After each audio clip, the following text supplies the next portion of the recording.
Don't appreciate We're that. doing deep lyrical analysis with Ani DiFranco here on Soul Sisters today. Welcome, guys. Using my mama's key.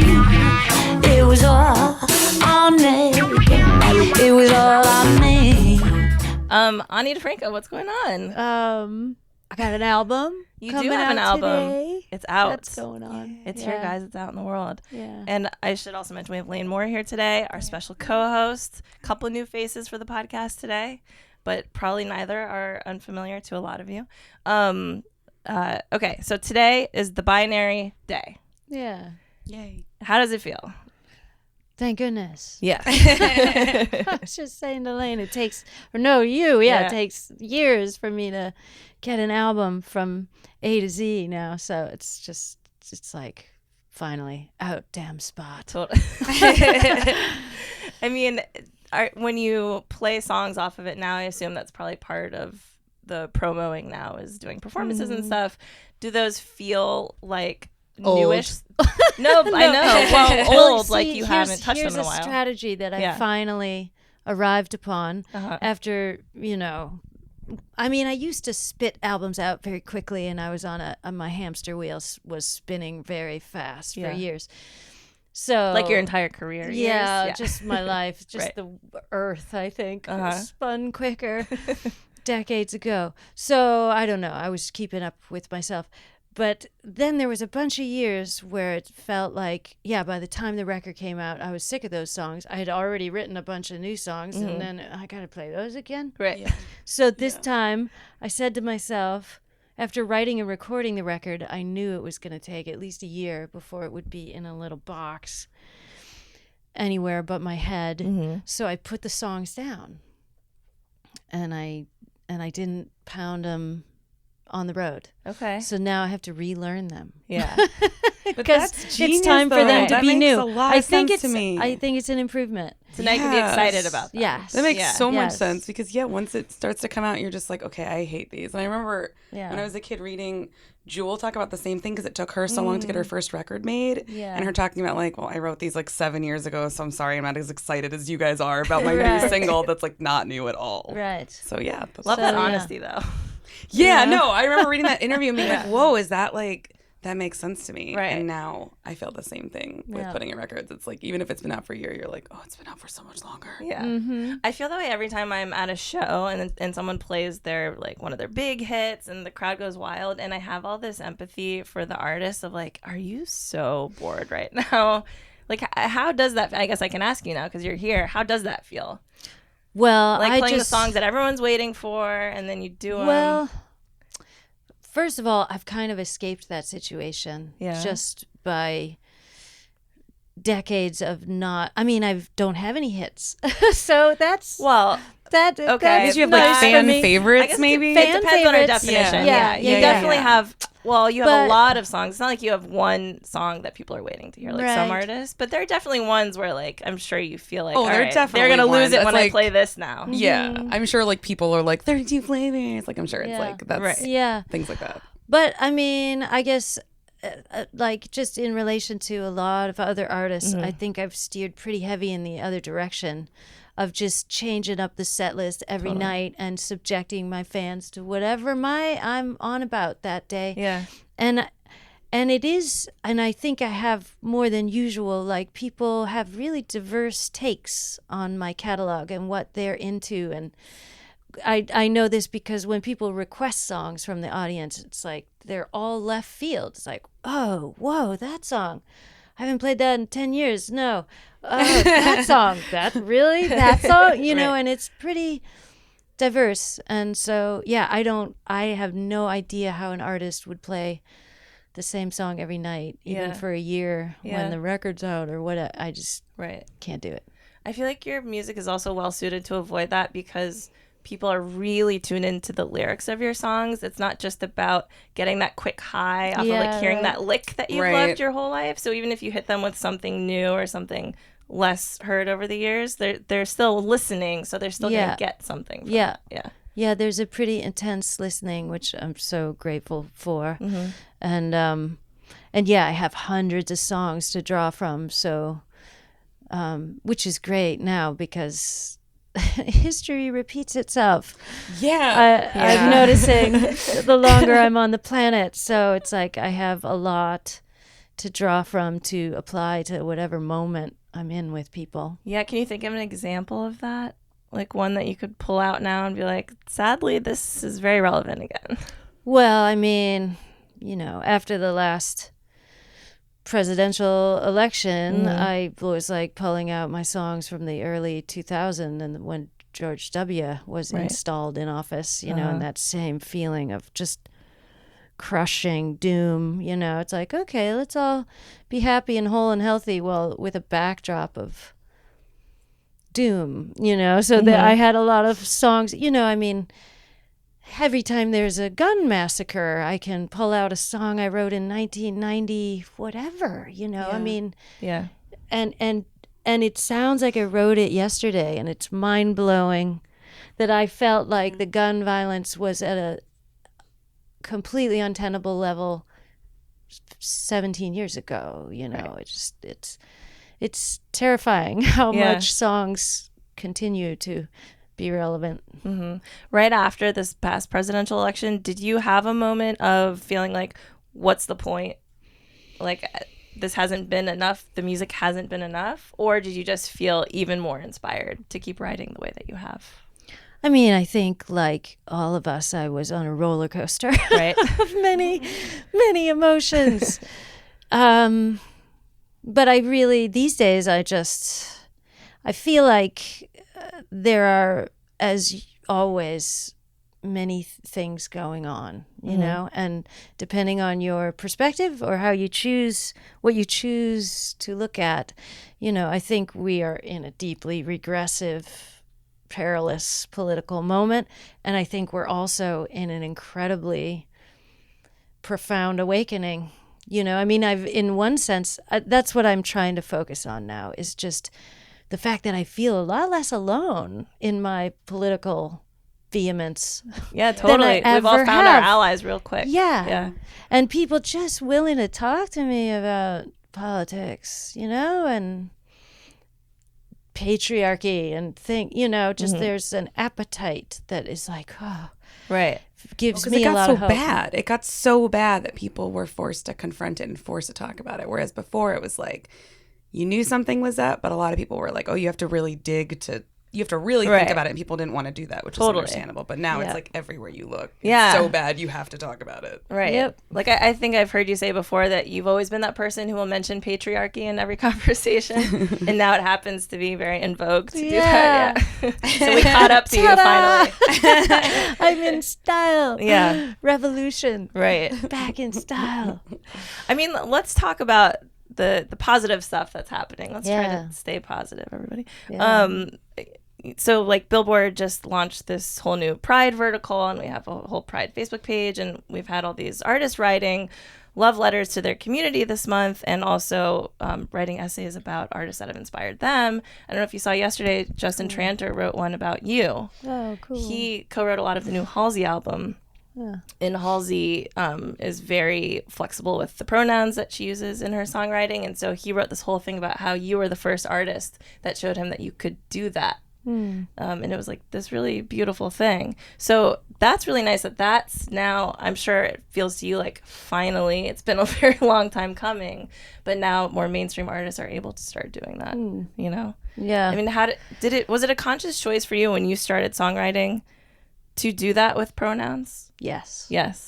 Like, did you weigh the pros and cons of it? Yes. Yeah. And how did you make that decision finally? You're just like, fuck it. Well, I mean, especially in the early days, I suffered a lot. It's just a lot of backlash.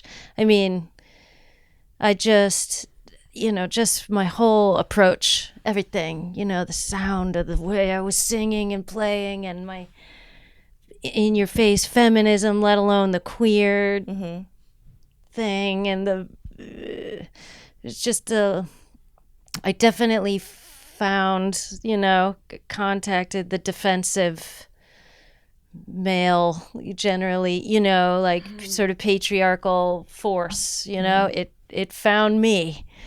And, I was called all kinds of things and just pushed always being pushed down and pushed aside, like reduced.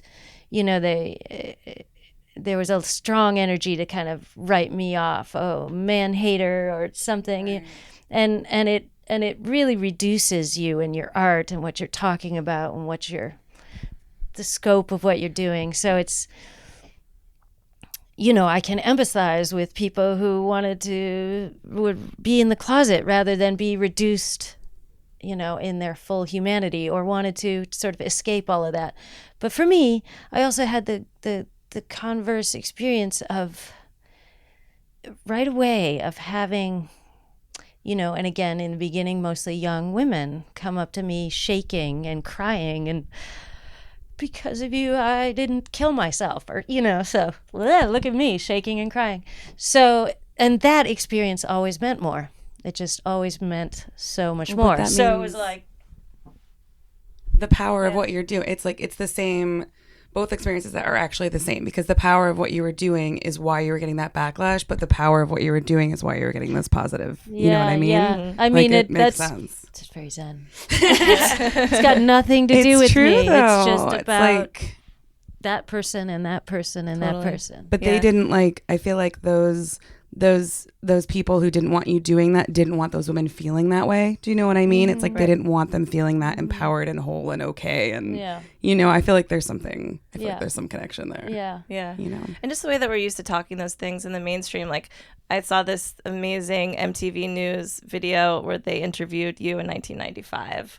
And they were like backstage with you at a show or something. And the reporter's sitting down with you and like starts trying to talk to you about bisexuality and is like trying to understand it. And she's like, is this something that like changes over the course of time? By the way, those conversations still happen every friggin' day. Yeah, totally. I can tell you from experience. And she's like, or is it just like however you feel that night, However you feel that night. Yeah, it's like MTV News explain like sexuality to me. To you, right. Yeah, like, I mean...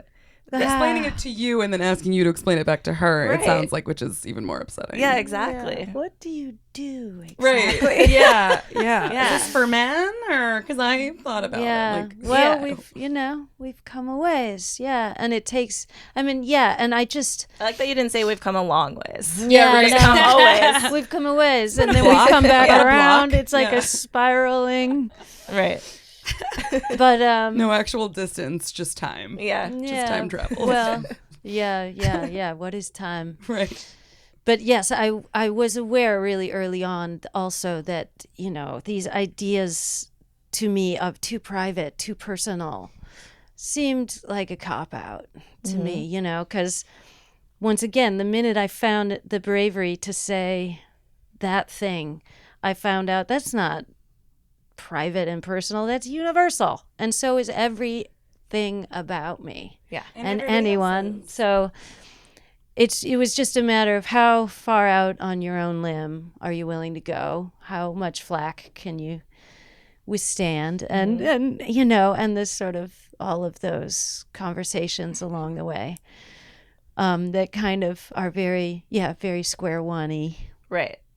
I mean, you were laughing hard. You were taking it very well. That's good. I was really wondering what your internal monologue was. Many days I did not. I look back to my young self, and I had a lot of, maybe it's sort of built up over years of kind of being faced with that resistance. Not maybe the curiosity is one thing. That's more fun. But the resistance, I think... Yeah, I think it was, I had to get really pissed off before I got even humble about it. Like, totally. I don't know everything either. Yeah. Was being on your own label part of that, like resisting back, giving yourself your own platform so that no one would be able to actually clamp down on what you were making? Well, believe it or not, I think that was kind of the assumption along the way that But was it more practical than that? No, it was more ideological. Oh, okay. I think that a lot of what people assumed and maybe wrote about was that I resisted the control, of the big labels, by doing, and I actually didn't have a fear of that. I should have. If I'd have known more, I would have. Yeah, but you were too young to know better. just had this idea that nobody was ever going to tell me what to do. Yeah. I couldn't imagine a scenario where that would happen effectively. So how old were you then? I mean, I was 18 when I started Righteous Babe. So that's crazy. Yeah, I mean, I was living on my own when I was 15, so I got a kind of a jump start on the adult life. Yeah. But I mean, for me, it was just about capitalism bad. Mm-hmm. You know, revolution good. Get in bed with profit-motivated capitalist entity to make revolution. Can't do it. Yeah. Can't do it. Perfectly nice people offering me great things along the way, but just didn't make sense. It just didn't make sense on a very sort of fundamental level, not practical at all. Yeah. Where did that ideology come from in you from such a young age? I mean, my parents were progressive people, so I was lucky. You know, my mom was kind of an activist herself, totally a feminist, an angry feminist. Mm-hmm. I mean, you know, a generation of women that worked twice as hard to get into the professional sphere. She was an architect, you know, first in her everything, you know, as a chick, and but then did all the housework, all the childcare, all the cooking, all, you know, she washed our clothes by hand. She was, and then at one point she actually printed out her resignation as a housewife and stuck it to the front door of our house. That's amazing. And she quit. Very complex ending. Yeah. It was a complex Wait, house. where was this? Was this in a suburb somewhere? No, middle of the city. Okay. Middle of the city. They were, I mean, my parents were both immigrants too, so I got that Where'd you belief in America, in democracy, a sort of, in Buffalo, New York. Okay. In the middle of the city, and they both also just they had the immigrant mentality, which is, we are lucky to be here. Mm-hmm. It is a privilege to vote. Mm-hmm. It's a privilege to pay taxes. We're proud to pay taxes. Look at what that gets you. Yeah, you know, which is a mentality that I think we've slipped very far from. Mm-hmm. Yeah, you've actually said something really important about voting recently that I would love to talk to you about. Not to have such a circular conversation, but it's fine. Hey, why not? Politics and circles are good. Okay. Yeah, and time is relative. Yeah. But the idea that voting is not just a way to have your voice heard, right? Like, you made a very emphatic stance about that. That it's more, I don't know, practical than that, or it's not more just about airing an opinion. Right? Yes, right. Or expressing oneself. Right. Yeah, we've become a nation of isolated individuals. And I think that's where our democracy crumbles. Like, yeah, my parents instilled in me really early on, you have to be accountable to the collective. That's what it's about. It's, guess what? There are places where that's not even possible, and it's worse. You know, this thing called democracy that we have available to us is very powerful, but unless you exercise it, it doesn't exist. And I think even when people vote now, we've sort of, young people have been mind melded into this cult of the individual, and we think we're expressing ourselves, and we want a candidate it's that like an identity. Yeah, it's an identity thing, not an act of maintenance for your society that you do because you understand you're a part of something bigger. So I think that was a lot about what I was talking about after this last election, because, you know, my audience is very progressive. I've weeded out the riffraff. And do you think you had some conservative people following you, and then at some point they were like, it's too much, I can't? Well, yeah, maybe. They walked in the door once. That's as far as they got. Yeah. Thought it was the bathroom. Yeah, we're like, no, very. Every now and then I'll be at a songwriters festival or at a guitar festival, and you can always see after a few songs, whoop, goodbye. Goodbye. And all right, now it's, oh well. Yeah. But that is fine. Yeah, I mean, I'm although, you know, these days I do try to write and sing. You know, I mean, I think the most essential thing is to uplift others. You know, you can't fight or convince somebody they're wrong, but you can make yourself stronger. And then that person might go, I want to go over there. Yeah. That looks fun. So I've been doing a lot of that, but I do have more of a will in my old age to build bridges, Yeah. I'm hoping that those people won't leave the room. Right. That maybe I can continue to do my work in a way that they can absorb, tolerate. Totally. Tolerate even. Yeah, no, I get it. Maybe not absorb, just like sit there quietly. I mean, seriously, and listen to. I No, was get raised it. on the second wave feminists. Those are my teachers. Audre Lorde saying tolerance. What is that? That's bullshit. We need to celebrate difference. We need to seek it and honor it. And now it's 2017, and I'm like, we just have to get back to tolerate. I know. Right? I know. Just at least tolerate. No, that absolutely. That was right and ambitious, but we've slipped. Yeah.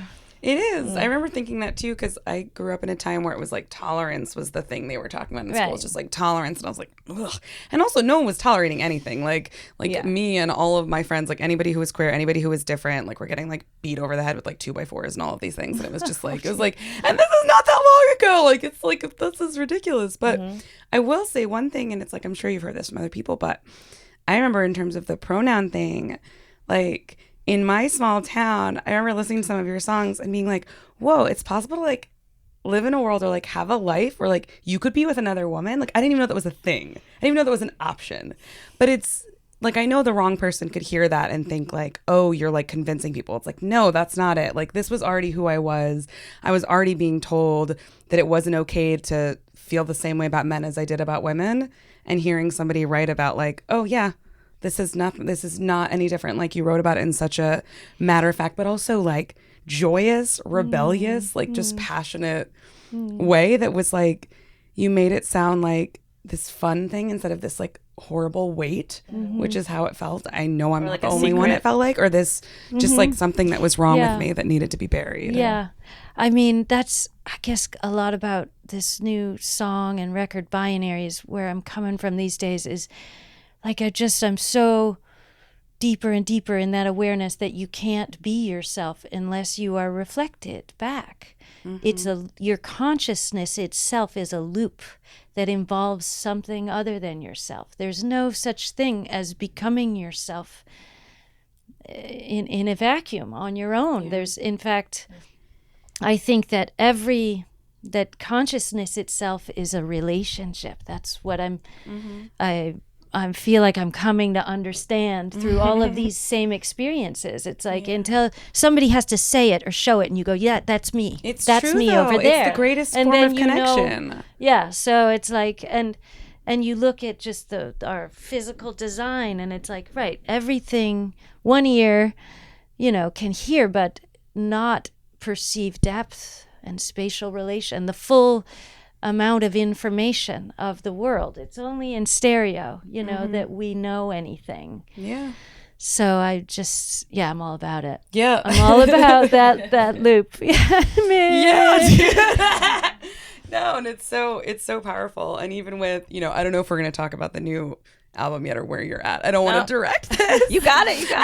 Take it where you want to go. Yeah, because I also want to talk about that. But one of my favorite tracks was Play God. It just like, there were some things that you touched upon that I just found to be so, it's like, similar themes that it's like obviously so many of us are talking about, but you just said that, I mean, like as always, but like you just said it in such a way that I was like, when you talk about like these like dudes who are in power and it's like you're controlling literally everything, like you have to control even this thing as well, really, like even this thing.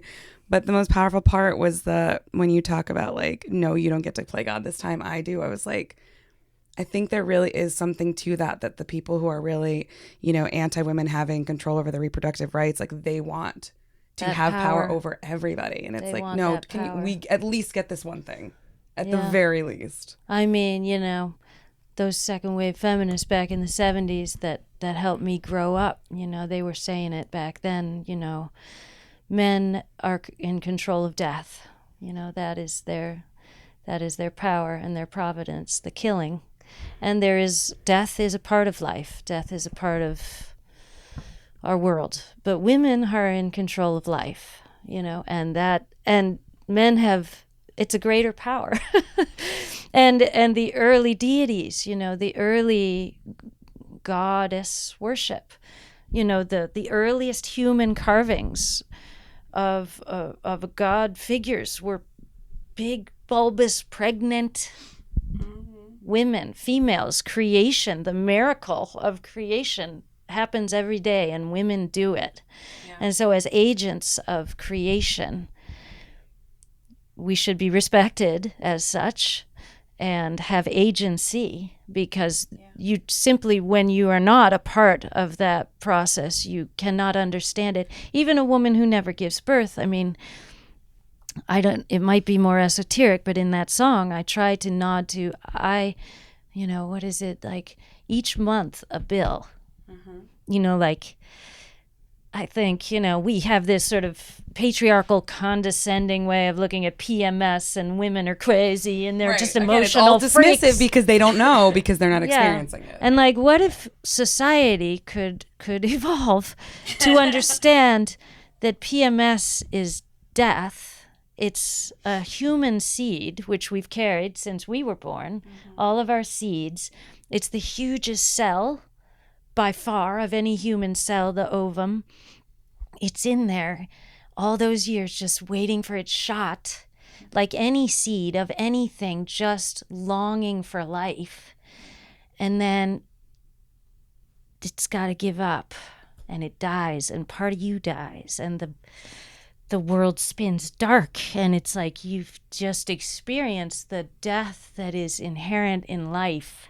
And you do it every month, whether that egg is fertilized or not.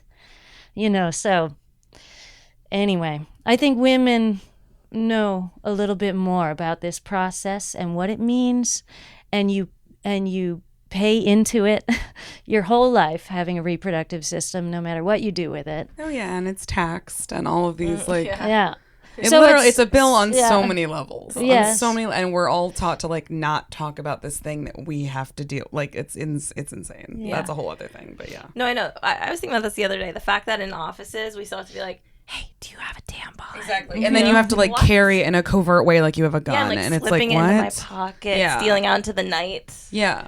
Why? Because you can't talk about it, and it's like you've dated. Even with like modern relationships, like a couple years ago, I had a moment where I was dating a guy, and I was like, this is really weird, and I shouldn't feel weird saying this because I'm like an adult, and you have sisters, and you've dated women, and you know what women are, and you know what they do, and you know they have bodies, but like I can't hang out tonight because I have cramps. It was just like I felt so weird about being like I had menstrual cramps. Right. That's insane. Yeah. I'm an adult person. Yeah. In a metropolitan area. Like it's stupid. But like there's still so much. It doesn't end when you're like 17. The sort of shame and meanwhile, and I just feel like we have to get to the point where we can talk about reproductive freedom as a civil right, which is really where Play God is coming from. It's a whole unfinished business of civil rights, because they apply only to women. It's been a long time coming. Totally. So you've said that you wrote the album before the election, but it still very much applies, obviously. Are there any songs that after the election you were like, oh, I would tinker with that one? Or like, that was maybe too hopeful or something, No, it was more, I've had this spooky experience with writing, with making art since the beginning. For now it's like 30 years I've been writing songs, and lots of premonition, which used to freak me out. Like like when I wrote that song, what is that? I don't know. And then it happened. Do you do it in life too, or just songwriting? Well, I think my feeling now is, for one thing, when you are making art from a subconscious or superconscious, something other than your mind, a place, I think the subconscious is the superconscious, it's outside of the wheel of your thought. You actually know a lot more than you can think. So I think in that sense, we know what's coming in a lot of, and then as I also get older and read a lot of quantum physics, and get deeper into this idea that the whole linear aspect of time is an illusion, that the past and the future is an invention of our left hemisphere of our brain. It's You're all gonna now. trip me out right now, dude. No, when I start thinking about out. this stuff, I get real freaked out. Check this out. How could that be? Because the past is under your feet. It's here right now. It's all right there. The future is over the horizon. It is existing right now. You just can't quite see it because it's, and the present is where you're standing. But it's all, and if like you can conceptualize that spatially, but if you could do that with time, it's also true, said Einstein and many others. And so in that sense, when I write a song, that's not wedded to time, you know, it's not of time when it's coming from something that's not bound by that linear perception. I mean, I get it, frankly. I'm with her. Well, because I'm with it, but I it's think, like, it's a lot. Yeah, Well, I mean, I I have those little experiences of writing a record, and then everybody's like, whoa, that really applies to now, but you wrote it yesterday. Right. Yeah, because there actually is no yesterday and tomorrow. Well, but also it's always so exciting for me to hear like songwriters talk about that kind of writing, because I write songs in the same way where it's like there's something that's like channeled through me and it's not super, it's not, you know, it just all comes out at once. It's like how I've always written. Through you. Yeah. Oh, Yes. absolutely. I've heard other songwriters too say, whoa, and then premonitions can occur because it's, because there were things that I knew, and it's like sometimes I look back at like different songs I wrote for different relationships. I'm like, oh, I knew exactly how that would end. I knew exactly where all the pieces were, and then like they fell exactly that way, and I'm like, it's cool. It's cool though. I mean, we should all meditate more. I know, and access that place. Yeah, because it's very much there. Yeah. So 20th studio album, right? But like, how many albums total? I don't know. Much more than 20. Yeah. But does 20 feel like a number for you? I mean, it's nice and round. Yeah, it is. It's kind of cool. And I do, and 20, and I feel like I'm at the beginning of something. So it's nice to have that round number to put here as I move on. What's the next thing? What's the premonition? I mean, a lot of, I'm going through a lot of internal change. I'm having another, I don't know if my Saturn is returning again, but I feel like I'm 28 again. I'm in a good way or unstable way? Sucks. It sucks. Yeah, I don't know that Saturn return is ever thought to be good, but I get Just it. checking. Yeah, no, you were optimistic. No. You're hopeful this is a good one. Right. Now I'm 46 and shit is crashing down again and rebuilding in a way that I can't foresee with my brain. But and in the world too, it's like I think there's a lot of rebuilding and just everything kind of needs to fall away. So I mean, this whole thing that I've done in my writing of me and my society are one, and I'm feeling it all with. It's not. I didn't make it up. It's just happened with me. If my country implodes, I implode, and it's just I feel. I'm glad to be connected in that way. You know, I was in New York at 9/11. I was in New Orleans for Katrina. I just feel like, God, I want to be less connected. Right. No, sometimes. I get that. I get that a lot. I'm a person who like on the train, I can like feel who is sad, and I like know they're sad, and it will bother me, and like I feel personally responsible. Oh, it's hard being a chick. Well, and like a super empath. Like I think I think a lot of women feel that, but it's like it's so much, it just feels heavier with me. And I only know that because when I speak to a lot of other people, they're like, I don't feel that ever. And I'm like, okay, cool. Yeah. And then I just like walk away and sit alone. Yeah. Because, you know, so yeah. That's a lot. Well, yeah, not just women do it, but I think women specialize. Yeah. I think so too. Yeah. And it's heightened, but it's very feeling that kind of connection again. Yeah. Is that sounds lovely, but that's a lot of, it's a lot of tragedy to be very immersed in. Mm-hmm. All right, so album's out. Now what do you do? Now I go back on the road and play music for people. Yeah. I've been home for like good? 6 months. Yeah, I can't wait. Awesome. I mean, I love my kids, and it's been cool being planted for a while. But it'd be nice to play some music. Yeah, you're gonna be out in Europe, right? Yeah. Okay. And then here? And then here in the fall. Yay. Yeah. Awesome. Cool. So are you announcing those dates soon?